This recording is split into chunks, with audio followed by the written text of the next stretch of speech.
Ottoman साम्राज्य की सबसे मजबूत सप्लाई लाइन, रेलवे और हाइफा पोर्ट यहीं से गुजरते थे। उसी से प्रथम विश्व युद्ध के लिए गोला बारूद से लेकर रसद तक भेजी जा रही थी। ऑटमन साम्राज्य ने हाइफा की सिक्योरिटी इतनी तगड़ी बना रखी थी कि अंग्रेज इसे हारी हुई लड़ाई मान चुके थे।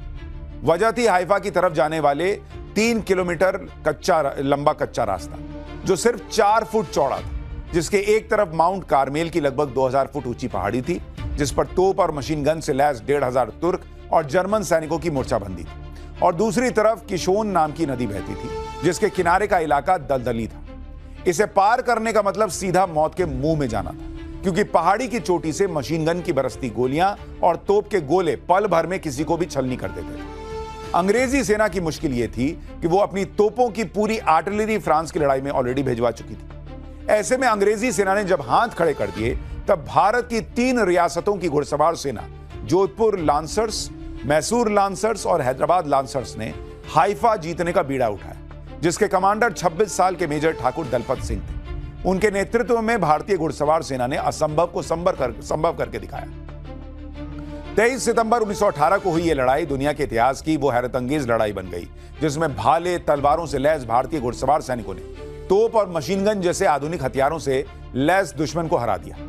इस हार को तुर्की, जर्मनी और ऑस्ट्रिया की हिम्मत टूटने की तरह देखा गया, और इसके साथ फर्स्ट वर्ल्ड वॉर का नतीजा लगभग तय हो गया। हमारे राष्ट्र गर्व की एक कहानी, जिसे आजादी के बाद भारत का इतिहास लिखने वाले वामपंथी इतिहासकारों ने लोगों को जब बताना ही जरूरी नहीं समझा, शायद जानबूझकर छिपा दिया। असंभव सी लगने वाली इस जीत को ब्रिटिश एम्पायर की जीत बताकर मामला समेट दिया गया, जबकि हकीकत यह थी कि भारतीय सैनिकों की इस वीरता ने ब्रिटिश सरकार को भी चौंका कर रख दिया। उन्होंने जोधपुर लांसर्स, मैसूर लांसर्स और हैदराबाद लांसर्स के सम्मान में दिल्ली में ब्रिटिश आर्मी के हेड कमांड ऑफिस के बाहर खास तौर से 3 मूर्तियां बनवाई और कमांड ऑफिस का नाम बदलकर 3 मूर्ति भवन कर दिया। यह है राष्ट्र गर्व की वो कहानी जिसे हमारे स्कूली सिलेबस का हिस्सा होना चाहिए, लेकिन आजादी के 71 साल बाद तक हम में से बहुत सारे लोग इसके बारे में जानते नहीं। पीएम मोदी प्रधानमंत्री बने तो साल 2018 से हाइफा डे मनाने की शुरुआत हुई।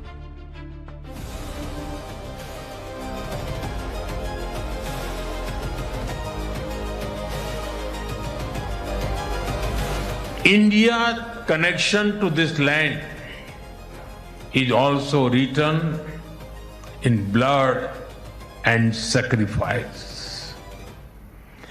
During the First World War, more than 4,000 Indian soldiers laid down their lives in this region. The cavalry charge at Haifa in September 1918 remains a significant chapter in military history. Major Thakur Dalpat Singh, remembered as the hero of Haifa, symbolizes the shared history. पिछले हफ्ते Israel की यात्रा पर गए PM Modi ने वहां की संसद को संबोधित किया तो उन्होंने हाइफा युद्ध की याद दिलाई। इजराइल के पीएम बेंजामिन नेतन्याहू ने भारतीय सैनिकों की वीरता को याद करते हुए कहा कि इजराइल आज भी भारत का एहसानमंद है। 1918 में हाइफा के युद्ध में भारतीय सैनिकों की वीरता का अध्याय पीएम मोदी के सामने तब खुला जब वो साल 2017 में इजराइल के दौरे पर गए थे। वहां उन्होंने देखा कि कैसे इजराइल के बच्चे बच्चे की जुबान पर हाइफा युद्ध की कहानी है। शहीद मेजर दलपत सिंह शेखावत को वो हाइफा का हीरो कहकर सम्मान देते हैं और कहते हैं कि वो अगर हाइफा की लड़ाई नहीं जीतते तो आज इजराइल का अस्तित्व नहीं होता। इजराइल के उस दौरे में पीएम मोदी ने उन भारतीय सैनिकों की कब्र पर जाकर फूलमालाएं अर्पित की जिन्होंने वहां अपनी कुर्बानी दी थी। वहीं से इतिहास का वो पन्ना फिर से खुला और साल 2018 में पीएम मोदी ने भारत में हाइफा डे मनाने की शुरुआत की और तब देश ने शहीद मेजर दलपत सिंह शेखावत के बारे में जाना, जिनकी अगुवाई में जोधपुर लांसर्स के घुड़सवार सैनिक मशीन गनों की गोलियां और तोप के गोलों को मात देते हुए तूफानी रफ्तार में माउंट कार्मेल की पहाड़ियों पर चढ़ते चले गए। 26 साल के मेजर ठाकुर दलपत सिंह को उसी दौरान रीढ़ की हड्डी में गोली लगी, लेकिन उन्होंने जीत हासिल करने तक मोर्चा नहीं छोड़ा। उनके साथ कैप्टन अमन सिंह जोधा ने भी निर्णायक भूमिका निभाई। इन वीरों की बहादुरी ने 4000 भारतीय सैनिकों के बलिदान को अमर कर दिया। 100 साल पहले ब्रिटिश इतिहासकार चार्ल्स सी ट्रेंच ने अपनी किताब the Indian army and the Kings enemy में लिखा, हाइफा को जीतना किसी और के बूते की बात नहीं थी। जानते बूझते मौत के मुंह में जाकर जीतने का अदम्य साहस जोधपुर लांसर्स के अलावा कोई और नहीं दिखा सकता था।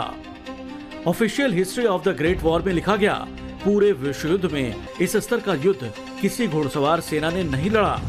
मशीन गन से लगातार निकल रही गोलियों ने घोड़ों को घायल जरूर किया, लेकिन वो उन्हें रोक नहीं पाई। इजराइल आज भी हर साल 23 सितंबर को हाइफा दिवस मनाता है। भारतीय सैनिकों की याद में समारोह करता है और उन्हें श्रद्धांजलि देता है। इजराइल में भारतीय सैनिकों के लिए स्मारक, कब्रिस्तान और सड़कों के नाम हैं। वहां के स्कूली सिलेबस में भारतीय सैनिकों की वीरता की कहानी लंबे समय से पढ़ाई जा रही है। ऐसे में भारत के लोगों को लंबे समय से इस गौरवशाली इतिहास से क्यों अनजान रखा गया, ये बात चौंकाती है। भारतीय सेना की 61वीं कैवलरी रेजिमेंट भी हर 23 सितंबर को हाइफा दिवस मनाती है, जिसका हिस्सा जोधपुर और मैसूर लांसर्स के वंशज आज भी हैं। बाबर, अकबर, हुमायूं, औरंगजेब, पूरी मुगलिया सल्तनत आपको रटाकर पढ़ाई गई। आपसे इनके बारे में पूछा जाए तो संभव है आप धारा प्रवाह कई कहानियां सुना दें, लेकिन क्या शहीद मेजर दलपत सिंह शेखावत के बारे में आपको जरा भी जानकारी है, जिनकी वीरता पर ब्रिटिश साम्राज्य ने उन्हें अपना सर्वोच्च सैनिक सम्मान मिलिट्री क्रॉस दिया था बॉस। मेजर दलपत सिंह शेखावत के साथ कैप्टन अनूप सिंह और सेकंड लेफ्टिनेंट सगत सिंह को भी मिलिट्री क्रॉस से सम्मानित किया गया था। मेजर दलपत सिंह शेखावत राजस्थान के पाली जिले के देवली गांव के थे। उनके पिता ठाकुर कर्नल हरि सिंह शेखावत जोधपुर रियासत के एक प्रसिद्ध पोलो खिलाड़ी और जागीरदार थे। पिता की तरह पोलो में उनकी भी विशेष रुचि थी, जो असल में राजपूत योद्धा परंपरा से जुड़ा हुआ खेल है। जोधपुर लांसर्स जोधपुर रियासत की इंपीरियल सर्विस ट्रूप्स का हिस्सा था और 1914 में वो इसका हिस्सा बने। 1915 में वो जोधपुर लांसर्स के कमांडर बने और 1918 में हाइफा युद्ध में शहादत से पहले उन्होंने जॉर्डन में हुए अबू तुलूल युद्ध में भी जबरदस्त बहादुरी दिखाई थी। तुर्की सेना के मशीन गन पोस्ट पर अकेले हमला बोलकर कब्जा किया था। 2018 हाइफा युद्ध का 100वां साल था। इस मौके को भारत से लेकर इजराइल तक धूमधाम से सेलिब्रेट किया गया। तब शहीद मेजर दलपत सिंह के शौर्य की कहानियां दोनों देशों में सुनाई गई। उसी साल मोदी सरकार ने हाइफा विजय की याद में 3 मूर्ति भवन चौक का नाम बदलकर 3 मूर्ति भवन हाइफा चौक रखा। 3 मूर्ति भवन ब्रिटिश राज में ब्रिटिश इंडिया सेना के कमांडर इन चीफ का आधिकारिक आवास हुआ करता था, यानी ब्रिटिश सेना का सबसे बड़ा अफसर यहां रहता था। तब इसे फ्लैग स्टाफ हाउस कहा जाता था। हाइफा युद्ध में जोधपुर लांसर्स, हैदराबाद लांसर्स और मैसूर लांसर्स के शूरवीरों ने असंभव सी जीत हासिल की और फर्स्ट वर्ल्ड वॉर का पासा पलट दिया। तो अंग्रेजों ने फ्लैग स्टाफ हाउस के चौराहे पर विजय स्तंभ बनाया, जिसमें तीनों लांसर्स के योद्धाओं को प्रतीक के तौर पर लगाया गया। जो इमारत ब्रिटिश इंडिया की शक्ति की पहचान थी, उसे 3 मूर्ति ने दुनिया भर में नई पहचान दी थी। इसलिए भारत आजाद हुआ तो देश के पहले प्रधानमंत्री पंडित जवाहरलाल नेहरू के आधिकारिक आवास के तौर पर 3 मूर्ति भवन को चुना गया। वो सन 1964 तक यहीं रहे। 3 मूर्ति भवन में ही उनका निधन हुआ। उसके बाद 3 मूर्ति भवन को नेहरू मेमोरियल म्यूजियम बना दिया गया। कांग्रेस ने इसकी पहचान नेहरू जी की विरासत के तौर पर गढ़ी और इसी में 3 मूर्ति भवन की वो पहचान गुम हो गई जिसमें हाइफा युद्ध में असंभव सी जीत वाला राष्ट्र गर्व शामिल था। हाइफा युद्ध में भारतीय सैनिकों की शूरवीरता के इस गौरवशाली इतिहास को यह कहकर भी नजरअंदाज कर दिया गया कि भारत का गौरव नहीं बल्कि ब्रिटिश सैन्य इतिहास का हिस्सा है।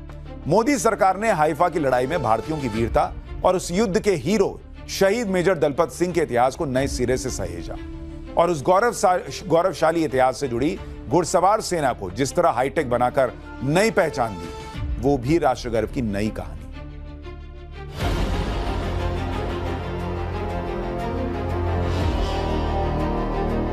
आजादी के साथ भारत के राजवाड़ों, रियासतों का विलय हुआ तो उसी के साथ बतौर शाही सेना जोधपुर लांसर्स, मैसूर लांसर्स और हैदराबाद लांसर्स की पहचान भी एक तरह से खत्म हो गई। लेकिन 1953 में एक नई पहचान के साथ इनकी ऐतिहासिक विरासत भारतीय सेना का फिर से हिस्सा बनी, जब 61वीं कैवलरी रेजिमेंट का गठन हुआ। इसमें कुल 6 राजघरानों के लांसर शामिल थे। इनका हेडक्वार्टर जयपुर में है। भारत के राष्ट्रपति की ये घुड़सवार टुकड़ी है जो उन्हें हर महत्वपूर्ण मौके पर एस्कॉर्ट करती है और गणतंत्र दिवस समारोह में सबसे आगे मार्च करती है। स्वतंत्रता दिवस और बीटिंग रिट्रीट जैसे सेरेमोनियम कार्यक्रमों की जान होती है। राष्ट्र गर्व की बात यह है कि ये दुनिया की एकमात्र घुड़सवार रेजिमेंट है जो अभी भी सक्रिय है। 1965 के भारत पाक युद्ध में श्रीगंगानगर बॉर्डर की पेट्रोलिंग इसके जिम्मे थी, तो 1971 की लड़ाई में राष्ट्रपति भवन की सुरक्षा में दिल्ली में इसे तैनात किया गया था। 1990 में ऑपरेशन पवन के तहत इन्हें पीस कीपिंग फोर्स के रूप में श्रीलंका भेजा गया। ऑपरेशन विजय के तहत करगिल युद्ध में भी इनकी राजस्थान की सीमा पर तैनाती की गई थी। गणतंत्र दिवस के परेड में पहली बार 61वीं कैवलरी नए रूप में दिखी, फुल कॉम्बैट गियर में, जिसमें घुड़सवार सैनिक अत्याधुनिक हथियारों से लैस थे। इससे ऑपरेशन सिंदूर के तहत भारतीय सेना की ऑपरेशनल तैयारी भी साफ झलक रही थी। अब बात एक बार फिर हाइफा युद्ध की, जिसे आधुनिक इतिहास में सबसे मुश्किल और आखिरी कामयाब कैवलरी अटैक माना जाता है। कैवलरी यानी भाले तलवार से लड़ने वाली घुड़सवार सेना। आधुनिक मशीन गन और टैंक्स के सामने घोड़े कमजोर साबित होने लगे, तो उन्हें युद्ध के मैदान से हटा दिया गया। लेकिन मोदी सरकार ने 61वीं कैवलरी रेजिमेंट को जिस तरह हाइब्रिड बनाकर हाइफा के गौरवशाली इतिहास को जिंदा कर दिया, वो भी राष्ट्र गर्व की नई कहानी। इसकी झलक आपको इस गणतंत्र दिवस में दिख गई होगी, जब 61वीं कैवलरी रेजिमेंट के जवान फुल कॉम्बैट गियर में यानी युद्ध वाली पूर्ण वेशभूषा में कर्तव्य पथ पर उतरे। भाला और तलवारों की जगह उनके हाथों में अत्याधुनिक हथियार थे, मॉडर्न असॉल्ट राइफल्स थी। 61वीं कैवलरी के जवानों को नैनो और माइक्रो ड्रोन से भी लैस कर दिया गया है। इसके जरिए वो 2 से 5 किलोमीटर के दायरे में हो रही संदिग्ध गतिविधियों या छिपे दुश्मन की पहचान कर सकते हैं। घोड़े पर सवार इन जवानों के साथ इंटेलिजेंस सर्विलांस के लिए ISR सिस्टम चलता है, जो सीधे सैटेलाइट से कनेक्ट रहता है, जो 250 मीटर से लेकर 20 किलोमीटर दूर छिपे दुश्मन की टोह ले लेता है। आपको यह सुनकर भी हैरानी होगी कि 61वीं कैवलरी रेजिमेंट में घोड़े भी हाईटेक हो चुके हैं। युद्ध के माहौल में गोलियों की तड़तड़ाहट और बम धमाकों से वो डरे नहीं। भड़क कर भागने लगे न लगे, इसके लिए स्पेशल ट्रेनिंग तो उन्हें पहले से दी जाती थी।